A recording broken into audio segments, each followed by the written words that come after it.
My name is Nick Zylstra. My family and I have been coming since Christmas Eve 2 years ago.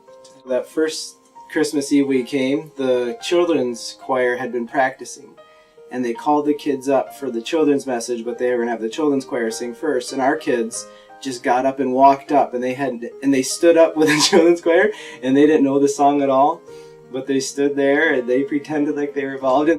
I applied to Fuller Seminary in Pasadena, an apartment in Pasadena, and it was right next door to Katie.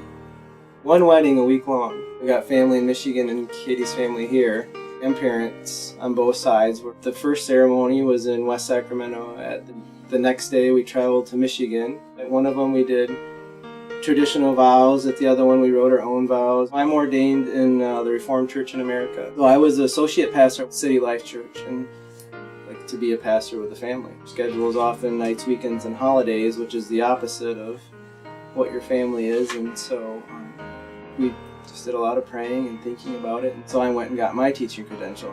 And John and Kara came. We both realized like maybe our role here is just to advocate for them and to make sure that they're taken well care of, and that they have, to be people who can listen to them and understand about how challenging it is.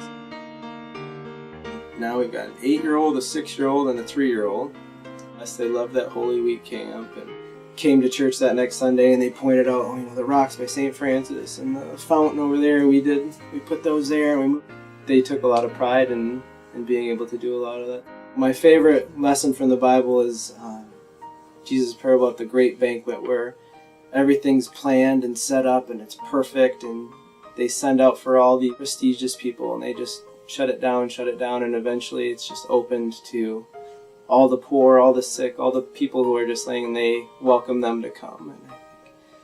And I think that's a beautiful description of the kingdom, is this opening up for everyone to be welcome, and all these people you don't think you would expect to see at this prestigious banquet get to participate.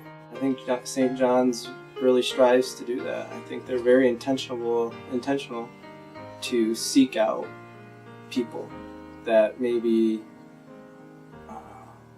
other groups wouldn't seek them out. People wouldn't necessarily seek out homeless people, wouldn't necessarily seek out the different people of different cultures and different ideas to come participate in this community and come be welcomed here and make this place your own and feel welcomed. And so I think that's the mission of a lot of people at St. John's, is to make this a place for everybody.